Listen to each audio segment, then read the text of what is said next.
Hello students, आप सभी का एक्सपर्ट द चैनल में फिर से स्वागत है। हम set theory and relation article को स्टडी कर रहे थे। उसमें से हमने सेट थ्योरी का आर्टिकल फिनिश किया था और रिलेशन हमारा कंटिन्यू था। तो मैंने आपको सेट थ्योरी पे बेस्ड जो डीपीपी एंड एक्सरसाइजेस थे उनको सॉल्व करने के लिए कहा गया था। तो उनमें से कुछ लोगों ने मुझे डाउट सेंड किए हैं। तो आज का जो हमारा लेक्चर है वो उसी डाउट्स पे डिपेंड है। तो सबसे पहले एक्सरसाइज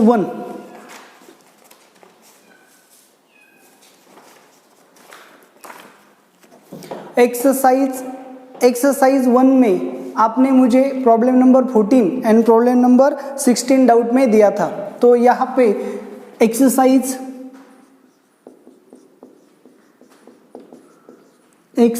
1 में problem number 14 and problem number 16 हमारा क्या है, डाउट्स है।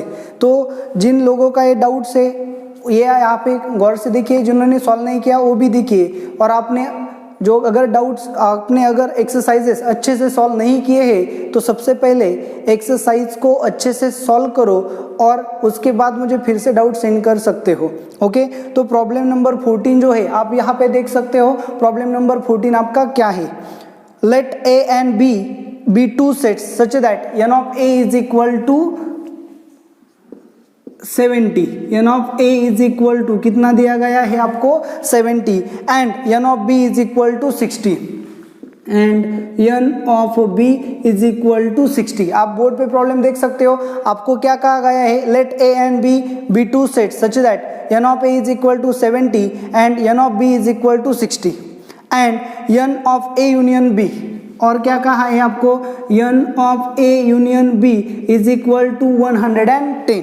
तो आपको क्या कहा गया है, then n of a intersection b is equal to n of a intersection b is equal to कहा गया है। तो आप देख सकते हो यहाँ पे आपका फर्स्ट सेट है, यहाँ पे आपका सेकेंड सेट है। आपको a यूनियन b दिया गया है और a इंटरसेक्शन b की कितनी कार्डिनैलिटी होगी ये आपको पूछा गया है। तो इस टाइप के प्रॉब्लम सॉल्व करने के लिए मैंने यहाँ पे आपको शॉर्टकट्स भी बताए थे कि आप क्या करो, सीधा वेन डायग्राम से स्टार्ट करो। तो वेन डायग्राम क्या होती है, ए है आपका यूनिवर्सल सेट जिसे हम एक्स बोलेंगे, ए आपका सेट ए है और ए आपका सेट बी है। तो टोटल ए में आपको कितने पूछे गए हैं 70, टोटल बी में आपको कितने पूछे गए हैं 60। सो टोटल ए में कितने हैं 70, टोटल ए बी में कितने हैं, यहाँ पे ए आएगा यहाँ पे बी आएगा। सो टोटल बी में कितने हैं 60। तो दोनों के एडिशन अगर हमने ले ली तो हमें पता है जब हमने ए की एडिशन ले ली तो यहाँ के एलिमेंट आ गए और यहाँ के भी आ गए, और बी की एडिशन ले ली तो यहाँ के भी आ गए और यहाँ के भी आ गए। तो इसका मतलब इस पार्ट के जो एलिमेंट है वो कितनी बार काउंट हो गए, 2 बार काउंट हो गए। तो फिर 70 प्लस 60 की एडिशन कितनी होगी 130, लेकिन टोटल ए यूनियन बी में एलिमेंट कितने आएंगे 110। तो इसका मतलब यहाँ पे 130 आ गए लेकिन दिए कितने 110। हमने ए के लिए बी के लिए मतलब इस पार्ट में आने वाले एलिमेंट हमने डबल काउंट किए, लेकिन यूनियन बी में हम सिर्फ एक ही बार लिखते हैं। इसका मतलब क्या हुआ कि हमने 110 आने चाहिए थे तो 130 आ गए। इसका मतलब 20 जो एलिमेंट है वो हमने सेकेंड टाइम यानी कि 2 बार काउंट किए। तो फिर इसके इंटरसेक्शन में कितने एलिमेंट आएंगे 20। तो अगर आपको ए समझ में आता है तो वेल एंड फाइनल। अगर आपको इसमें तकलीफ होती है तो आपके पास प्रॉपर्टी भी है। क्या property, n of A union B is equal to n of A plus n of B minus n of A intersection B. तो आप इस प्रॉपर्टी का यूज कर सकते हो। n of A union B आपके पास है 110 is equal to n of A आपके पास है कितना 70 प्लस n ऑफ बी आपके पास है कितना 60 माइनस ए इंटरसेक्शन बी में क्या आएगा आपको फाइंड करना है। तो फिर क्या होगा 110 इज इक्वल, दोनों की एडिशन कितनी होगी 130 माइनस ए इंटरसेक्शन बी। तो ये ए यहाँ जाएगा निगेटिव होगा, ए यहाँ आएगा पॉजिटिव होगा। So n of A intersection B is equal to 130 minus 110 यानी कि कितने आ गए 20। तो आपके ए इंटरसेक्शन बी में कितने एलिमेंट आएंगे 20। तो अगर आप ऑप्शंस को देखोगे तो ऑप्शंस में क्या आएगा आपको पता चल जाएगा। ऑप्शंस में आपको मिलेगा बी। ओके तो सेम हिसाब से आपका 40 नंबर क्वेश्चन क्या हो गया, सॉल्व हो गया। तो 60 नंबर क्वेश्चन जो है आपका उसकी तरफ आप ध्यान दो। क्या है आपका 60 नंबर क्वेश्चन, आप यहाँ पे देख सकते हो बोर्ड पे। आपका 60 नंबर क्वेश्चन में आपको दिया गया है x q is a set of x। क्या है, q is a set of x such that x is equal to 1/y, y belongs to n। ये आपको क्या कहा है, दिया गया है। तो आपको करना क्या है, देन आपको फाइंड करना है कि नीचे दिए हुए एलिमेंट से कौन सा एलिमेंट उस सेट में आता है। तो आप देखो y बिलोंग्स टू क्या कहा गया है, n का सेट क्या होता है, set of 1 2 3 4 and so on up to, ऐसे कंटिन्यू होता है, नेचुरल नंबर जिसे हम बोलते हैं। तो फिर y की वैल्यू क्या हो सकती है, 1 हो सकती है, 2 हो सकती है, 3 हो सकती है। चलो y की वैल्यू 1 हो गई तो x क्या होगा, 1/1 यानी कि 1 होगा। y की वैल्यू 2 होगी तो x क्या होगा, 1/2 होगा। y की वैल्यू 3 होगी तो x क्या होगा, 1/3 होगा।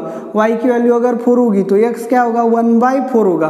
तो इसका मतलब आप जान सकते हो y की वैल्यू इस तरह से कंटिन्यू होगी और x की वैल्यू क्या होगी, 1 होगा, 1/2 होगा, 1/3 होगा, 1/4 होगा। तो 1 से क्या हो रही है, कम हो रही है। तो इसका मतलब x की वैल्यू क्या होगी, 0 to 1 के बीच में होगी, क्योंकि y अगर इंफिनिटी होगा, इंफिनिटी का मीनिंग क्या है आप जानते हो, इंफिनिटी मीन्स नॉट डिफाइंड, मतलब आगे तक जाएगा, कहाँ जाएगा पता नहीं।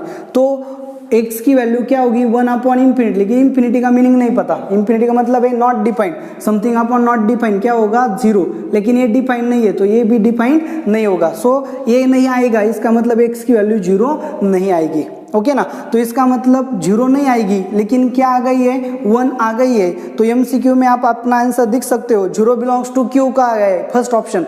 तो 0 बिलोंग्स टू Q नहीं होगा क्योंकि यहाँ पे इंफिनिटी नहीं होगा, इंफिनिटी मतलब नॉट डिपेंड, ये होगा ही नहीं तो ये भी नहीं होगा। तो यहाँ पे x की वैल्यू 1 आ गई है, सो सेकेंड ऑप्शन हमारा 1 बिलोंग्स टू Q आ जाएगा। 2 और 2/3 जो है वो कभी भी नहीं आएगी, इसका मतलब हमारा सेकेंड आंसर क्या होगा, करेक्ट होगा। तो इस तरह से एक्सरसाइज 1 में आपके सिर्फ 2 ही डाउट्स थे।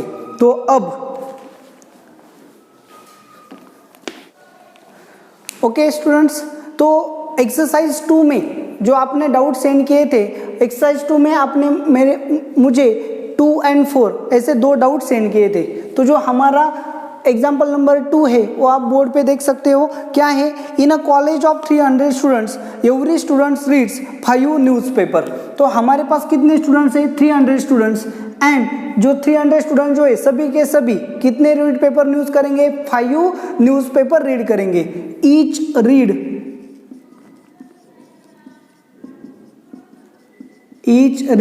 5 न्यूज़पेपर। तो अगर सभी 5 न्यूज़पेपर रीड करेंगे, ईच स्टूडेंट 5 न्यूज़पेपर रीड करेगा, तो टोटल रीडिंग कितने न्यूज़पेपर रीड होंगे, total newspaper read. So total number of read newspaper, total कितने स्टूडेंट्स है, 300 स्टूडेंट्स। ईच स्टूडेंट कितने पेपर रीड करेगा, 5 पेपर रीड करेगा। So total number of reading कितना होगा, 300 पेपर्स है, स्टूडेंट्स है। ईच स्टूडेंट 5 न्यूज़पेपर रीड करेगा, सो टोटल कितने होंगे, 300 इंटू 5 न्यूज़पेपर रीड होंगे। ओके, नाउ आगे क्या कहा है, and every newspaper is read by 60 students. अब न्यूज़पेपर कितने हैं हमें नहीं पता, तो हमें न्यूज़पेपर का जो नंबर है वो एस्यूम करना पड़ेगा। Suppose x number of newspaper is there. वहां पे कितने पेपर है, x न्यूज़पेपर है, और जो x न्यूज़पेपर है ईच न्यूज़पेपर कितने बार रीड होने वाला है, 60 बार रीड होने वाला है, ऐसा कहा गया है। इसका मतलब क्या है, every newspaper is read by 60 student, इसका मतलब एक न्यूज़पेपर 60 बार रीड होने वाला है। So and each paper read by 60 student. तो फिर टोटल रीडिंग कितनी हो गई, फिर वही बात आ गई कि total number of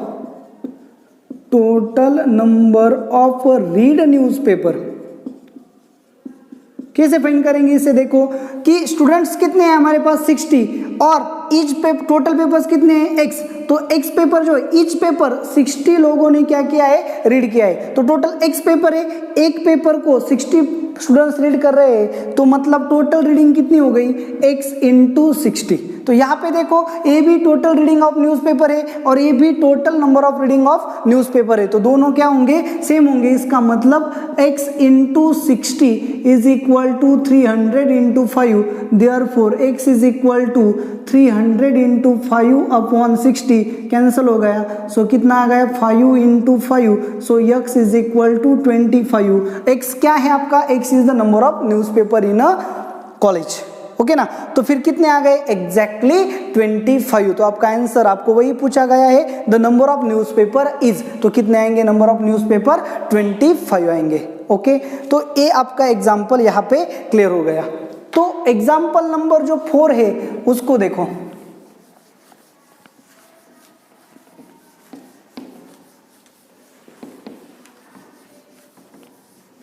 okay. So example number 4 आप बोर्ड पे देख सकते हो, क्या है example number 4, if a is equal to, आपको a दिया गया है, क्या है a, a set of x such that x square minus 5x plus 6 is equal to 0। आपको b दिया गया है, b क्या है, सेट ऑफ 2 4 एंड c भी दिया गया है, सेट ऑफ 4 5। तो चलो a क्या है, a is a set of x such that x square minus 5x plus 6 is equal to 0। मतलब क्या है, ये जो क्वाड्रेटिक इक्वेशन है इसके दो रूट्स आएंगे, तो वो दो रूट है वही हमारा सेट है। तो इसका रूट्स कैसे आएंगे, x square minus 5x plus 6 is equal to 0। तो 6 के हमें फैक्टर फाइंड करने हैं जिसकी सम -5 आने वाली है। तो x square minus 3x minus 2x plus 6 is equal to 0। Therefore x common ले लिया तो x माइनस 3 माइनस 2 कॉमन ले लिया, x minus 3 is equal to 0। तो फिर क्या होगा, यहाँ पे देखो x minus 3 minus 2 x minus 3, x minus 3 को कॉमन ले लिया गया तो हमें क्या मिलेगा, x minus 2 is equal to 0। इसका मतलब क्या होगा, x इज इक्वल टू 3 और x इज इक्वल टू 2 मिलेगा। तो हमारा a सेट क्या बनेगा, हमारा सेट a होगा अ सेट ऑफ 2 3।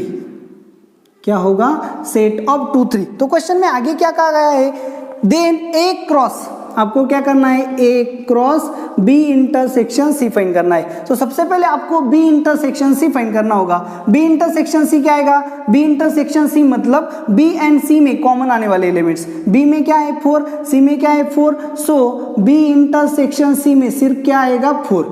तो a में क्या है आपके पास 2 3, तो आपको क्या फाइंड करना है, a cross b intersection c। तो ये क्या है, कार्टेशियन प्रोडक्ट है। कार्टेशियन प्रोडक्ट को हम कैसे लिखते हैं, a set of order pair A B such that a belongs to a and b belongs to b intersection c, ऐसा होगा। पहला एलिमेंट इसमें से होना चाहिए, दूसरा एलिमेंट इसमें से होना चाहिए। तो फिर क्या होगा, देखो a में क्या है आपका 2 है, b में 4 है, सो फर्स्ट एलिमेंट क्या आएगा 2 4। a में आपका 3 है, b में 4 है, सेकेंड एलिमेंट आएगा 3 4। तो ये आपको a cross b intersection c में क्या मिलेगा 2 4 एंड 3 4। इसके अलावा आपको कुछ नहीं मिलने वाला, इसका मतलब आपका ऑप्शन क्या होगा, a होगा।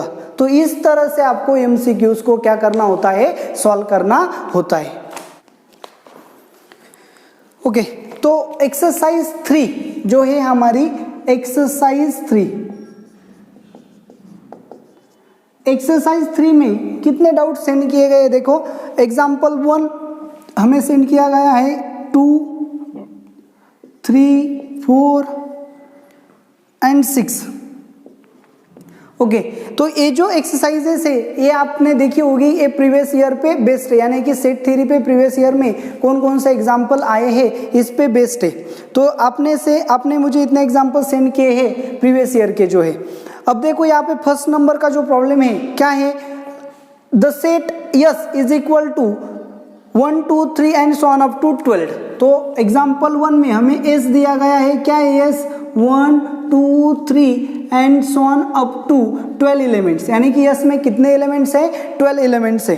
और क्या कहा गया है, is to be partitioned into 3 sets A B C of equal size. तो देखो इसका हमें क्या करना है, पार्टीशन करना है। क्या करना है, पार्टीशन, यानी कि इसे डिवाइड करना है। कितने पार्ट्स में, 3 सेट में। कितने सेट्स में, 3 सेट्स में। और तीनों की साइज कैसी होनी चाहिए, इक्वल। साइज मतलब क्या, तीनों जो सेट होंगे, कौन से सेट है, ए बी सी, यानी यस का ए बी सी में डिवाइड करना है। ए बी सी की साइज यानी कि इनमें आने वाले सभी एलिमेंट कैसे होने चाहिए, इक्वल। तो टोटल यस में कितने एलिमेंट है, 12 एलिमेंट्स है। तो ए बी सी के इक्वल साइज के बनाने हैं। इसका मतलब क्या है, N of A is equal to N of B is equal to N of C, ऐसा है। और क्या कहा गया है, 10 A union B union C is equal to S. A union B union C क्या होना चाहिए, यस होना चाहिए। एंड ए इंटरसेक्शन बी क्या होगा, 5 होगा। ए इंटरसेक्शन सी भी 5 होगा और बी इंटरसेक्शन बी 5 होगा। इसका मतलब क्या है, तीनों को यूनियन लिया तो यस होना चाहिए, तीनों की साइज सेम होनी चाहिए, लेकिन ए एंड बी में, ए एंड सी में एंड बी एंड सी में कोई भी एलिमेंट कॉमन नहीं होगा। अच्छे से देखो तो फिर क्या होगा, डेफिनेटली ए एंड बी में कॉमन नहीं लेना है, ए एंड सी में कॉमन नहीं लेना है, बी एंड सी में भी कॉमन नहीं लेना है, यानी कि ए बी सी तीनों में कोई भी एलिमेंट कॉमन नहीं होगा। और N of A is equal N of B is equal N of C भी होना चाहिए और तीनों का यूनियन यस भी होना चाहिए। इसका मतलब क्या होगा, n of A is equal to N of B is equal to N of C is equal to 4 होगा। यानी कि ए बी सी सभी एलिमेंट्स में क्या आएंगे, आपको 4 एलिमेंट्स आएंगे। और क्या कहा गया है, देखो the number of ways to partition S. तो यस को पार्टीशन करने के लिए हमें कितने वेज मिलेंगे, अच्छे से देखो। तो यहाँ पे यस में कितने एलिमेंट्स है, 12, और ए बी सी में कितने आएंगे, फिर 4 सभी कंडीशन को सेटिस्फाई करने के लिए हमें ए बी सी तीनों में क्या लेने होंगे, 4 एलिमेंट्स लेने होंगे। तो सबसे पहले चलो यहाँ पे देखो 1 2 3 4 5 6 7 8 9 10 11 12 इस तरह से होंगे। तो यहाँ पे मैं एक वे आपको बता रहा हूँ सिर्फ कि ये जो एलिमेंट मैंने ए में लिए, फिर ये जो एलिमेंट है ए बी मैंने ए बी में लिए, और ये जो बाकी रहेंगे ए सी में ले लिए। तो ये मेरे पास फर्स्ट वे हो गया। क्या हो गया, फर्स्ट वे हो गया, जिससे मैं क्या कर सकता हूँ, ए बी सी को फॉर्म किया जिसका यूनियन यस होगा। ये सभी कंडीशंस क्या होंगी, अप्लाई होंगी। तो ये मेरा क्या हो गया, फर्स्ट वे हो गया। तो इसका मतलब इन एलिमेंट को मैंने इस तरह से अरेंज किया और ए बी सी में लिया, तो क्या होगा, मैं इसे अरेंज कर सकता हूँ। तो ये मेरा फर्स्ट वे हो गया। तो इसका मतलब ये जो एलिमेंट है इन्हें अरेंज करने में कितने वेज मिलेंगे, number of ways to arrange the S. तो यस में कितने एलिमेंट्स है, 12। तो मैंने अगर 12 को इधर रखा और 11 को इधर रखा तो ये सेकेंड वे हो गया। तो यहाँ पे मैंने क्या किया, 12 को इधर रखा और 10 को इधर रखा, तो ये कितना वे हो गया, थर्ड वे हो गया। तो मैंने 12 को इधर रखा, 10 11 और 9 को इधर रखा, तो ये कितना वे हो गया, फोर्थ वे हो गए। लेकिन इन चारों वेज में ए सेम है, बी सेम है और सी भी सेम है, लेकिन यस की अरेंजमेंट जो है वो बदल रही है। तो यस में टोटल कितने एलिमेंट्स है, 12 एलिमेंट्स है। तो मैं 12 एलिमेंट्स को इस सीरीज में कितनी बार अरेंज कर सकता हूं, ये देखो। Therefore number of ways to arrange S, element of S सिर्फ एक एलिमेंट को चेंज करूंगा, यानी कि 12 की पोजीशन को चेंज करूंगा, तो कितने वेज मिलेंगे, देखो बरका अच्छे से सुनो। सिर्फ 12 की पोजीशन को चेंज करूंगा तो 4 एलिमेंट चेंज किए तो 4 वेज मिल गए, यहाँ पे मिलेंगे, यहाँ पे मिलेंगे। सो सिर्फ एक एलिमेंट को अगर मैंने पोजीशन चेंज की, मतलब 12 इधर लाया, 12 इधर लाया, 12 इधर लाया, 12 इधर लाया, 12 इधर लाया, 12 इधर लाया, 12 इधर लाया, 12 इधर लाया, तो 12 अगर इधर आएगा तो यहाँ पे क्या आएगा 9 और यहाँ पे क्या आएगा 1। तो ऐसे कितने एलिमेंट मिलेंगे मुझे, ऐसे मुझे 12 अरेंजमेंट मिलेंगे। सिर्फ एक एलिमेंट की पोजीशन चेंज करूँ तो मुझे 12 अरेंजमेंट मिलेंगे, 2 एलिमेंट की पोजीशन चेंज करूँ तो मुझे 11 अरेंजमेंट मिलेंगे, 3 एलिमेंट की पोजीशन चेंज करूँ तो मुझे 10 अरेंजमेंट मिलेंगे। तो इस तरह से इन 12 एलिमेंट को अरेंज करने के लिए मुझे कितने अरेंजमेंट मिलेंगे, 12 फैक्टोरियल, इतने अरेंजमेंट मिलेंगे। फैक्टोरियल का मीनिंग क्या होता है ये भी देख लो। अगर 3 फैक्टोरियल आपको लिखना है, इसका मतलब 3 इंटू 2 इंटू 1। अगर आपको 5 फैक्टोरियल लिखना है तो आप कैसे लिखते हो, 5 इंटू 4 इंटू 3 इंटू 2 इंटू 1। तो इसे हम क्या बोलते हैं, फैक्टोरियल। तो इस तरह से यस में अगर 12 एलिमेंट होंगे तो उसके अरेंजमेंट के वेज कितने होंगे, सो 12 फैक्टोरियल होंगे। यहाँ पे आप हिंट भी लिख सकते हो, किसी भी सेट में जितने एलिमेंट होते हैं उतना फैक्टोरियल टाइम्स हम उसे अरेंज कर सकते हैं। इसका मतलब अगर ए में आपके पास 10 एलिमेंट है, यानी कि n ऑफ ए क्या है, 10 है, तो ए के एलिमेंट अरेंजमेंट कितने मिलेंगे, 10 फैक्टोरियल, इतने एलिमेंटल अरेंजमेंट मिलेंगे। तो यस में 12 एलिमेंट है, सो यस के एलिमेंट अरेंज करने के कितने वेज मिलेंगे, 12 फैक्टोरियल। कितने वेज मिलेंगे, 12 फैक्टोरियल। लेकिन यहाँ पे देखो, जब यहाँ पे 12 था, इस तरह से मैंने 12 इधर लाया, 12 इधर लाया, 12 इधर लाया, तो इस 4 एलिमेंट में अरेंजमेंट मुझे कितने मिल गए, 4 अरेंजमेंट मिल गए, सिर्फ एक एलिमेंट चेंज करने पे। तो अच्छे से देखो, यहाँ पे ए भी वही था, बी भी वही था, लेकिन अरेंजमेंट चेंज हो गई, कितनी बार, 4 बार, लेकिन सी भी वही था। अच्छे से देखो, 9, 10, 11, 12, यह हमारा क्या था, सी था। अगर मैंने इसे ऐसे लिखा 9, 10, 12, 11, ये भी हमारा सी रहेगा। अगर ऐसे लिखा 9, 12, 11, 10, ये भी हमारा सी था। 9 इसकी जगह क्या गए, 12, 10, 11, 9, ये भी क्या था, सी था। तो सिर्फ एक एलिमेंट की पोजीशन मैंने सी की चेंज की, तो मुझे कितने वेज मिले, 4 वेज मिले। ओके ना। तो इस तरह से अगर एक एलिमेंट चेंज किया तो 4 मिलेंगे, 2 एलिमेंट चेंज किया तो फिर 3 मिलेंगे, 3 एलिमेंट चेंज किए तो 2 मिलेगा, 4 एलिमेंट चेंज किए तो 1 मिलेगा। इसका मतलब सी के अरेंजमेंट में मुझे कितने वेज मिलेंगे, number of ways to arrange C. Therefore, number of ways to arrange C कितने मिलेंगे, 4 फैक्टोरियल। ओके ना। तो ए में भी 4 एलिमेंट है, बी में भी 4 एलिमेंट है, सो ए के सी के अरेंजमेंट में 4 फैक्टोरियल एलिमेंट मिलेंगे, तो ए के अरेंजमेंट में भी 4 फैक्टोरियल वेज मिलेंगे, और बी के अरेंजमेंट में भी 4 फैक्टोरियल वेज मिलेंगे। तो टोटल यस को अरेंज करने के लिए हमें कितने वेज मिले, 12 फैक्टोरियल वेज मिले। सिर्फ सी को अरेंज करने के लिए हमें कितने मिले, 4 फैक्टोरियल वेज मिले। सेम टाइप में ए में 4 एलिमेंट है, तो ए को अरेंजमेंट के भी 4 फैक्टोरियल एलिमेंट मिलेंगे, और बी को अरेंजमेंट के वेज भी 4 फैक्टोरियल वेज मिलेंगे। अच्छे से देखो, सुनो, प्रॉब्लम क्रिटिकल है।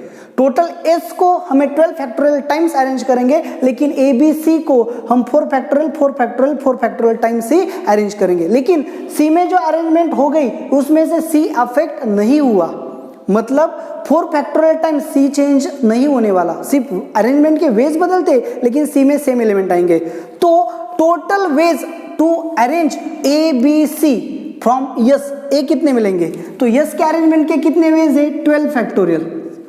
ओके, तो अच्छे से सुनो, यस के अरेंजमेंट के कितने वेज मिलेंगे, 12 फैक्टोरियल, लेकिन उसमें से सी के सिर्फ उसमें से सी के सी के अंदर जितने भी चेंज होते हैं उसमें से सी अफेक्ट नहीं होने वाला, और वो कितने वेज है, 4 फैक्टोरियल।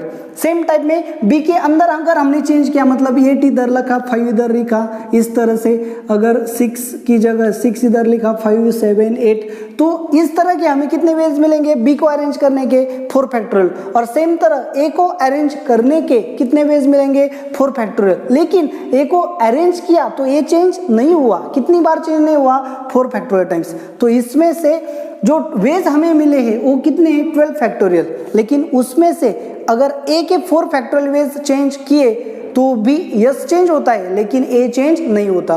तो नंबर ऑफ डिफरेंट ए यहाँ पे नहीं मिलेंगे। तो हमें क्या करना होगा, ए को अरेंजमेंट किया 4 फैक्टोरियल टाइम्स, बी को अरेंज किया 4 फैक्टोरियल टाइम्स, और सी को अरेंज किया 4 फैक्टोरियल टाइम्स। तो ये हो गए टोटल एस को अरेंज करने के वेज। लेकिन उसमें से 4 फैक्टोरियल टाइम्स सी के भी जो वेज है वो चेंज नहीं होंगे, 4 फैक्टोरियल टाइम्स बी के जो वेज है वो भी चेंज नहीं होंगे, और 4 फैक्टोरियल टाइम्स जो ए के वेज है वो भी चेंज नहीं होंगे। तो हमें सेम एक्सप्रेशन मिलता रहेगा ए बी सी का, तो उसे हमें डिवाइड करना होगा। तो आपका आंसर क्या होगा, 12 फैक्टोरियल अपॉन 4 फैक्टोरियल का क्यूब, यानी कि आपका आंसर आएगा 3। अच्छे से सुनो, यस 12 एलिमेंट थे यस में, इसका मतलब हम यस को 12 फैक्टोरियल टाइम्स डिफरेंट वेज से अरेंज कर सकते हैं। ओके नेक्स्ट, अब हमें क्या करना होगा, जैसे भी हमने अरेंजमेंट बनाई उसमें से 4 एलिमेंट ए में गए, 4 एलिमेंट बी में गए, 4 एलिमेंट सी में गए। अब देखो तो होगा क्या, तो ए के एलिमेंट चेंज होते हैं तो यस चेंज होगा, लेकिन ए चेंज नहीं होगा। वो कितनी बार होगा ऐसा, 4 फैक्टोरियल टाइम्स। सेम बी के लिए, सेम सी के लिए, कि यस की अरेंजमेंट तो चेंज होगी लेकिन ए चेंज नहीं होगा। तो हमें डिफरेंट एबीसी चाहिए, एबीसी क्या चाहिए, डिफरेंट। तो इसलिए 12 फैक्टोरियल हमें आंसर नहीं मिलेगा। सो 12 फैक्टोरियल को ए के 4 फैक्टोरियल, बी के 4 फैक्टोरियल और सी के 4 फैक्टोरियल से डिवाइड करना होगा, तभी हमें एबीसी के डिफरेंट एडजस्टमेंट मिलेंगे। तो आपका answer 12 factorial upon 4 factorial cube होगा। ओके, तो ये आ गया आपके फर्स्ट का आंसर। तो सेम टेक्निक से आपको बाकी के क्वेश्चंस इस टाइप में सॉल्व कर सकते हो। फैक्टोरियल की कॉन्सेप्ट आपके लिए नहीं है, इसलिए आपको थोड़ा सा जो है हेक्टिक हो सकता है, लेकिन आपको इसे अच्छे से ध्यान में रखना होगा कि फैक्टोरियल क्या है। चलो अब आगे चलते हैं। सेकेंड नंबर का जो क्वेश्चन है, क्या कहा गया है, A B C are 3 sets such that A intersection B is equal to A intersection C. इसका मतलब क्या है, A intersection B, A intersection C है, यहाँ पे ए के कॉमन एलिमेंट्स है, यहाँ के सी के कॉमन एलिमेंट्स है। इसका मतलब जो x बिलोंग्स टू बी है वही x बिलोंग्स टू सी में भी होगा। कॉमन एलिमेंट ए के एंड बी के कॉमन एलिमेंट क्या है, होंगे सेम होंगे। ओके, और A union B is equal to A union B is equal to A union C है। तो यहाँ पे ए के तो सभी एलिमेंट आ गए, यहाँ भी ए के सभी एलिमेंट आ गए, लेकिन यहाँ पे बी के एलिमेंट आ गए, एक्स्ट्रा जो होंगे वो बी के एलिमेंट होंगे और यहाँ सी के एलिमेंट होंगे। इसका मतलब बी एंड सी में एक्स्ट्रा एलिमेंट भी सेम है। तो यहाँ से हमें क्या पता चलेगा, यहाँ से हमें पता चलेगा कि बी एंड सी में कॉमन एलिमेंट सेम है, और यहाँ से हमें पता चलेगा बी यूनियन सी में, इसका मतलब बी एंड सी में एक्स्ट्रा एलिमेंट भी सेम है। तो बी एंड सी के जो कॉमन एलिमेंट है वो भी सेम है और एक्स्ट्रा एलिमेंट है वो भी सेम है। इसका मतलब बी इज इक्वल टू क्या होगा, सी होगा। अच्छे से देखो, समझो, लर्न करो। फर्स्ट टेक्निक से हमें पता चलता है कि बी एंड ए में जो कॉमन एलिमेंट है, ए एंड सी में भी कॉमन एलिमेंट सेम है। इसका मतलब क्या होता है, ए तो दोनों में है, इसका मतलब बी एंड सी के कॉमन एलिमेंट सेम है। अब A union B is equal to A union C है, इसका मतलब ए तो कट हो गए, तो एक्स्ट्रा एलिमेंट जो बी में है वही सी में है, तो कॉमन एलिमेंट सेम है, एक्स्ट्रा एलिमेंट सेम है, इसका मतलब बी इज इक्वल टू क्या होगा, सी होगा। तो आपके सेकेंड का आंसर बहुत ईजी था, क्या था, 1 आएगा। अब आगे देखो, थर्ड नंबर का जो प्रॉब्लम है,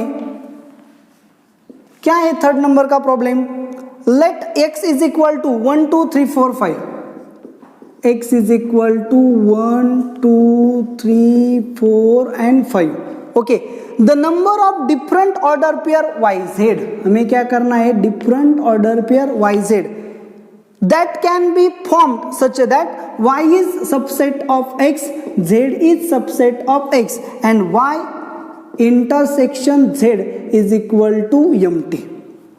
Then तो हमें क्या फाइंड करना है, the number of different order pairs YZ, इसके डिफरेंट ऑर्डर पेयर्स कितने होंगे, कितने ऑर्डर पेयर्स होंगे, ये फाइंड करना है। तो देखो यहाँ पे x क्या है, 1 2 3 4 5, यानी कि n ऑफ x कितने हैं आपके पास, 5 है। तो अब आपको करना क्या होगा, अच्छे से देखो, अगर x में आपके पास 5 एलिमेंट है और y and z is subset of x, y and z क्या है, x के सबसेट है, लेकिन कैसे सबसेट है कि दोनों में कोई भी कॉमन एलिमेंट नहीं है। तो यहां से y एंड z के सबसेट लेने के हमारे पास कितने वेज होंगे, इसे अच्छे से समझना होगा। तो चलो, अगर मैंने एक एलिमेंट यहाँ पे ले लिया, कोई भी ले, a बिलोंग्स टू x मैंने ले लिया, तो क्या हो सकता है, तो यहाँ पे आपको a बिलोंग्स टू x के केसेस को स्टडी करना होगा। तो आपके पास फर्स्ट केस क्या आएगी, a बिलोंग्स टू x, इसका मतलब a जो है वो x का एलिमेंट है, x का एलिमेंट है मतलब इसमें से कोई भी आ सकता है। तो a बिलोंग्स टू x है, मतलब a इनमें से कोई होगा, तो y एंड z x के सबसेट है, तो क्या केसेस आएंगे, a बिलोंग्स टू y होगा and a belongs to z भी हो सकता है। दूसरी केस क्या आएंगे, a बिलोंग्स टू y होगा लेकिन a z में नहीं होगा, क्या हो सकता है, थर्ड a y में नहीं होगा, a z में हो सकता है, या फिर ऐसा भी होगा a y में भी नहीं है और a z में भी नहीं है, इसके अलावा कुछ होगा, नहीं होगा। देखो, अगर मैंने x का जो एलिमेंट ले लिया, x में कोई भी एक एलिमेंट ले लिया x से, तो क्या होगा, y एंड z x के सबसेट है अगर y एंड z x के सबसेट है एंड मैंने एक एलिमेंट जो है वो x से ले लिया तो क्या हो सकता है, तो वो एलिमेंट एक तो y में भी होगा z में भी होगा, वो एलिमेंट y में होगा लेकिन z में नहीं होगा, वो एलिमेंट y में नहीं होगा लेकिन z में हो सकता है, या फिर वो एलिमेंट y एंड z दोनों में भी नहीं होगा क्योंकि y एंड z x के सबसेट है। ओके, तो हमें क्या चाहिए, y इंटरसेक्शन z जो है वो एम्प्टी चाहिए, मतलब y एंड z में कोई भी कॉमन नहीं होना चाहिए। अगर मैंने फर्स्ट केस ले ली तो यहाँ y belongs to a belongs to y है, a बिलोंग्स टू z है, इसका मतलब y इंटरसेक्शन z में क्या आएगा, a तो डेफिनेटली आएगा। तो यहाँ पे ये कंडीशन सेटिस्फाई नहीं होती तो ये जो केस है ये भी वैलिड नहीं होगी। अब यहाँ पे देखो a बिलोंग्स टू y है लेकिन a बिलोंग्स टू z नहीं है तो इंटरसेक्शन एम्प्टी आ जाएगा, a केस हम ले सकते हैं। या और देखो a belongs to does not belongs to y है, a बिलोंग्स टू z है, इसका मतलब क्या हुआ, a y में नहीं है लेकिन z में है, इसका मतलब उनका इंटरसेक्शन क्या है, एम्प्टी आएगा, a केस भी ले सकते हैं। यहाँ पे देखो a बिलोंग्स टू y है, a बिलोंग्स टू z है, sorry a does not belongs to y है, a does not belongs to z है, इसका मतलब a y में भी नहीं है z में भी नहीं है, इसका मतलब वो क्या आ गया, एम्प्टी आ गया। तो ये भी केस हम ले सकते हैं। तो अच्छे से देखो यहाँ पे क्या हो गया, कोई भी एक एलिमेंट, देखो मैं क्या बोल रहा हूँ, कोई भी एक एलिमेंट मैंने अगर x से लिया तो मुझे कितने वेज मिलेंगे, 3 वेज मिलेंगे। कितने वेज मिलेंगे, 3 वेज मिलेंगे, जैसे हम y एंड z को फॉर्म कर सकते हैं दिए हुए कंडीशन के अकॉर्डिंग। तो एक एलिमेंट के लिए मुझे 3 वेज मिलेंगे, तो दूसरा एलिमेंट ले लिया तो मुझे और कितने मिलेंगे, फर्स्ट एलिमेंट, एक एलिमेंट के लिए 3 मिलेंगे, नहीं 1 के लिए 3 मिलेंगे, 2 के लिए भी 3 मिलेंगे, 3 के लिए भी 3 मिलेंगे, 4 के लिए भी 3 मिलेंगे और 5 के लिए भी 3 मिलेंगे। तो इसका मतलब टोटल कितने हो गए, 3⁵ वेज मुझे मिलेंगे, जैसे मैं ऑर्डर पेयर वाई जेड को फॉर्म कर सकता हूँ। तो प्रॉब्लम को कैसे सॉल्व किया जाता है आपको इसे अच्छे से समझना होगा। यहाँ पे बोर्ड पे ध्यान दो, अच्छे से लर्न करो तो आपको प्रॉब्लम्स समझ में आएंगे। कॉम्पिटिटिव लेवल के प्रॉब्लम से, जीमेंस लेवल के प्रॉब्लम से इतने आसान नहीं होने वाले। तो अच्छे से आपको समझना होगा, जानना होगा, कोशिश करनी होगी। तो आपको ये वीडियो कैसा लगा आप मुझे कमेंट करके ज़रूर बताने। अगर आपको पसंद आया तो वीडियो को लाइक करना ना भूले, और अगर आपने चैनल को सब्सक्राइब नहीं किया है तो सबसे पहले चैनल को सब्सक्राइब करें। तो जो नेक्स्ट प्रॉब्लम है हमारा उसकी तरफ चलते हैं। 3rd नंबर का प्रॉब्लम जो था हमारा अब वो फिनिश्ड हो गया है। तो नेक्स्ट प्रॉब्लम जो है 4th नंबर का प्रॉब्लम, उसकी तरफ ध्यान दो। क्या है 4th नंबर का problem, if x is equal to set of 4n - 3n - 1 such that n belongs to n यानी कि मतलब नेचुरल नंबर, और आपको y क्या दिया गया है, y आपको दिया गया है 9 × n - 1 n belongs to n। चलो अच्छा है, where n is set of natural numbers then x union y is equal to, n क्या है, नेचुरल नंबर का सेट है। चलो अच्छे से देखो अब क्या करना है, n नेचुरल नंबर है, नेचुरल नंबर का सेट कहाँ से स्टार्ट होता है सबको पता होना चाहिए। कहाँ से स्टार्ट होता है नेचुरल नंबर का set, 1 2 3 4 and so on up to. तो पहले x को लिखा, चलो x क्या आएगा, फिर मैंने n की वैल्यू यहाँ पे 1 पुट की, सो 4n मतलब क्या होगा 4 माइनस 3 × 1 यानी कि क्या होगा 3 -1, 4 - 3 - 1 यानी कि क्या होगा 0। तो x में फर्स्ट एलिमेंट क्या आ गया 0। आगे देखो n की वैल्यू मैंने 2 पुट की, सो 4 का स्क्वायर कितना आएगा 16 माइनस 3 × 2 कितना आएगा 6 -1, सो 16 - 7 यानी कि कितना आएगा 9। सो x का सेकेंड एलिमेंट कितना आ गया 9। तो n की वैल्यू मैंने 3 पुट की, अच्छे से देखो n की वैल्यू 3 पुट की, सो 4⁵3 कितना आएगा 4 का क्यूब यानी कि कितना आएगा 64 माइनस 3 × 3 9 -1, सो 64 - 10 यानी कि कितना आएगा 54। सो नेक्स्ट एलिमेंट आपका आ गया 54।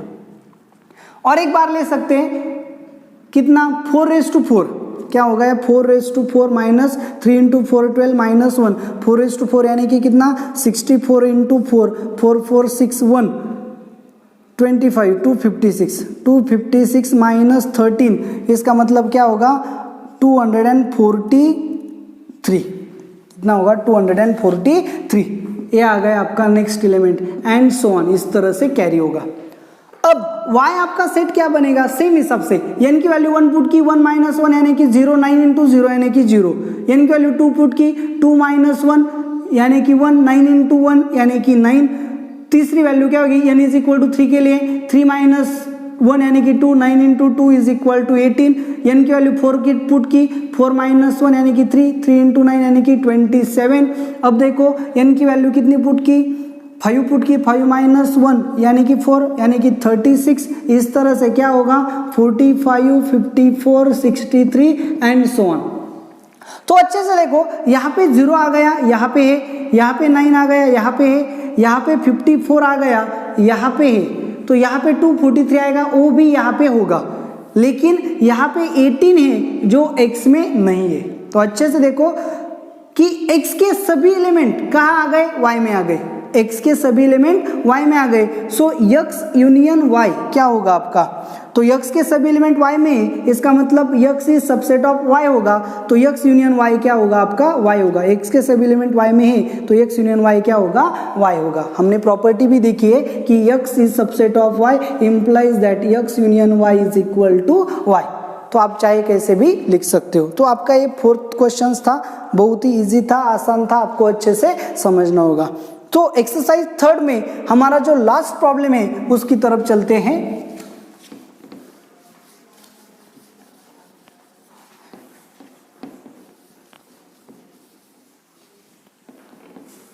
चलो क्या है एक्सरसाइज 3rd का लास्ट प्रॉब्लम, अच्छे से देखो बोर्ड पे आपके सामने है। यहाँ पे in a certain town 25% of families own a phone, तो P के लिए मैं क्या बोलूंगा, फोन बोलूंगा, और फोन लेने वाले यानी कि एन ऑफ P कितनी फैमिलीज है, 25% फैमिलीज है, ओके। तो एंड 15% ओन कार, तो C के लिए मैं कार बोलूंगा, और एन ऑफ C कितने दिए गए हैं, 15%। उसके बाद क्या कहा है, 65% families own neither a phone nor a car. अच्छे से सुनो, एन ऑफ P फोन नहीं लेने वाले यानी कि P complement, neither phone nor car यानी कि P भी फोन भी नहीं लिया और कार भी नहीं ली, तो क्या हो गया intersection C complement. P complement यानी कि फोन नहीं लेने वाले, C नहीं लेने वाले, और इंटरसेक्शन मतलब दोनों नहीं लेने वाले। ऐसे कितने लोग हैं, 65% लोग हैं। और आपको क्या कहा है देखो आगे, and 2000 families own both car and phone. N of P यानी कि फोन लेने वाले, इंटरसेक्शन C यानी कि कार लेने वाले, कितने लोग हैं, 2000। अब यहाँ पे आपके परसेंट नहीं दिए गए तो नंबर दिया गया है।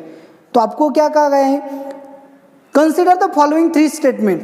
उसमें से जो फर्स्ट स्टेटमेंट है क्या है, 5% families own both phone and car, 5%। अभी P इंटरसेक्शन C कितना है, यानी कि फोन और कार दोनों लेने वाले 2000 है, तो हमको शो करना है ये जो 2000 नंबर है ये टोटल नंबर के 5% है।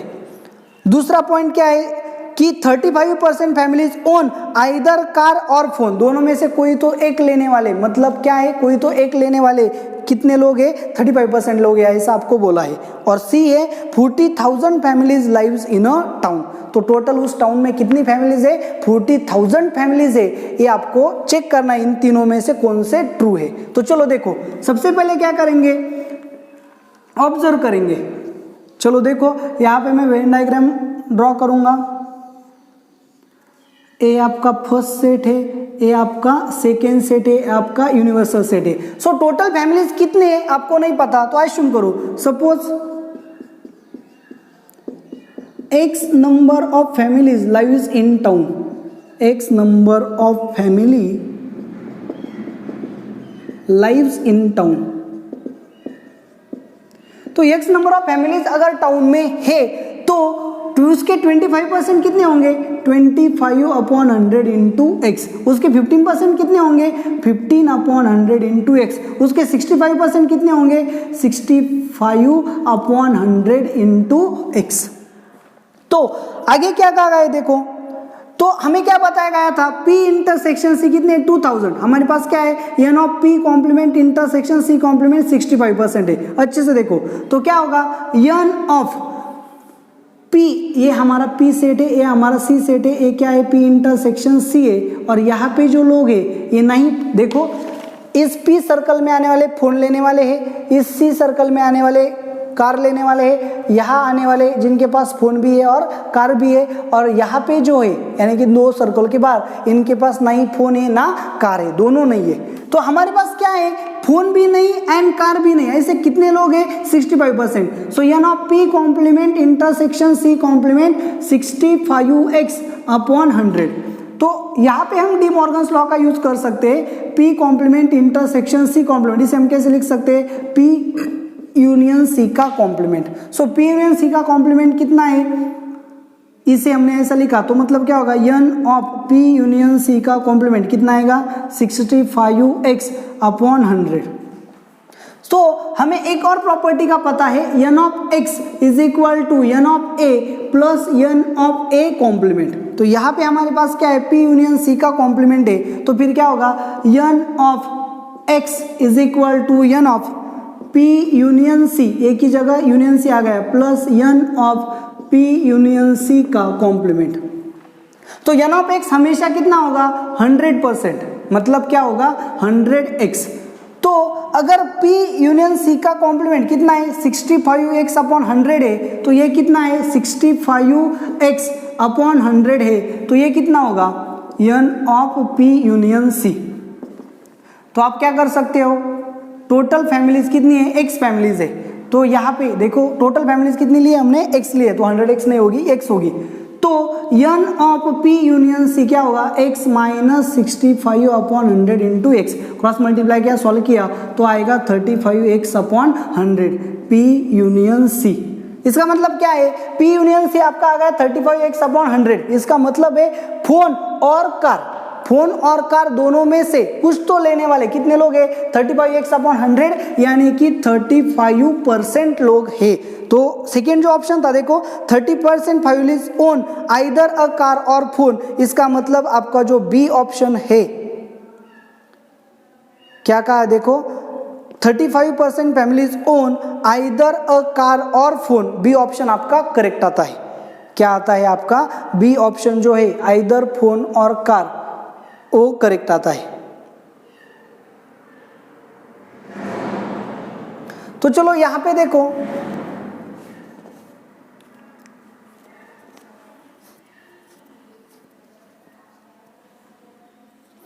आगे देखो, चलो यहां पे आपका बी ऑप्शन क्या हो गया, करेक्ट हो गया।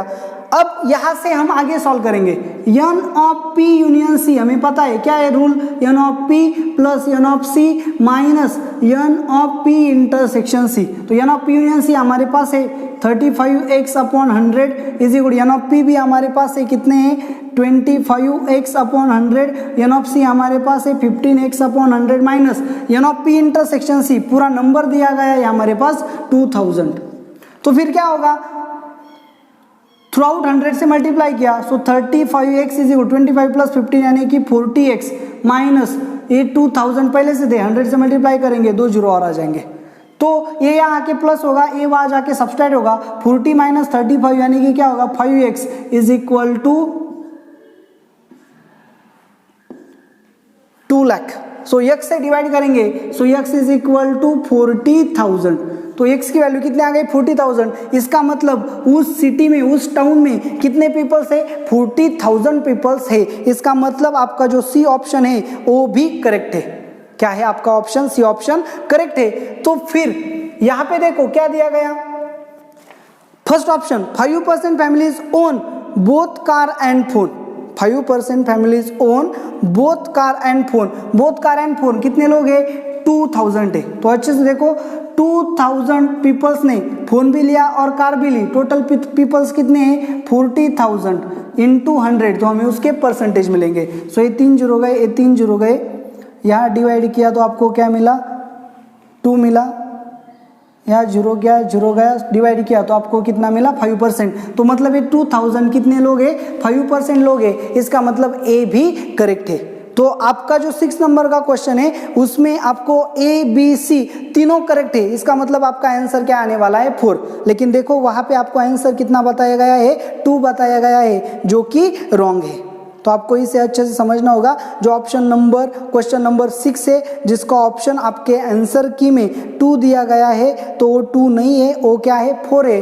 बाय प्रिंटिंग मिस्टेक वहाँ पे 2 आया है, तो आपको इसे अच्छे से सॉल्व करना होगा। कैसे किया अच्छे से देखो, हमें क्या बताया गया था, P complement intersection C complement, इसका मतलब फोन एंड कार दोनों भी नहीं लेने वाले, 65% है, तो टोटल फैमिलीज हमने एक्स एज्यूम की, तो वो 65 एक्स अपॉन 100 हो गए। तो डी मॉर्गन्स लॉ का यहाँ पे यूज किया, P complement intersection C complement मतलब पी यूनियन सी का complement. So P union C का कॉम्प्लीमेंट कितना आ गया 65 एक्स अपॉन 100। इसका मतलब क्या है, तो हमें ए प्रॉपर्टी यूज की, n of A plus N of A complement is equal to N of X. तो एन ऑफ एक्स कितने एक्स, तो ए की जगह पी यूनियन सी यूज किया और पी यूनियन सी का क्या आएगा कॉम्प्लीमेंट। इसकी वैल्यू पता थी, तो हमें N of P union C मिल गई, कितने मिल गए हो 35%।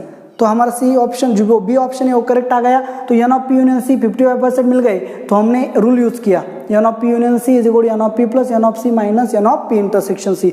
तो यहाँ पे आपके प्रॉब्लम्स सॉल्व हो गए। तो हमें एक्स की वैल्यू कितनी मिली 40,000, यानी कि हमारा सी भी करेक्ट आ गया। तो सी 40,000 था, या हमें 2,000 दिया था, फोन और कार दोनों लेने वाले 2,000 थे, तो इसके परसेंटेज फाइंड करने थे। सो टोटल 40,000 में से 2,000 फैमिली ऐसी थी जिनके पास फोन और कार दोनों थे, तो उनको 100 से मल्टीप्लाई किया तो कितने आए 5%। इसका मतलब 5% फैमिलीज के पास क्या था, फोन और कार दोनों थे। तो इस तरह से यहाँ पे हमारी एक्सरसाइज 3 क्या हो गई, कंप्लीट हो गई। तो आपको इस टाइप के एक्सरसाइजेस को अच्छे से सॉल्व करना होगा। हम हमारे नेक्स्ट लेक्चर में डीपीपी भी देखेंगे, तो डीपीपी के डाउट्स हम देखेंगे। तो आपको सबसे पहले इन एक्सरसाइज को फिर से अच्छे से लर्न करना होगा, आपके डाउट्स को अच्छे से समझना होगा, और तभी आप आगे सॉल्व कर सकते हो। तो आपको करना क्या है, आपको कल और परसों 2 दिन में आपको रिलेशन के एक्सरसाइज को सॉल्व करना है और उसके डाउट्स को मुझे सेंड करना है। और मैं पहले परसों आपको सेंड करना है, उससे पहले हम रिलेशन जो आर्टिकल है उसको कल और परसों में फिनिश करेंगे। तो आपको ये वीडियो कैसा लगा आप मुझे कमेंट करके ज़रूर बताएं। Thank you very much.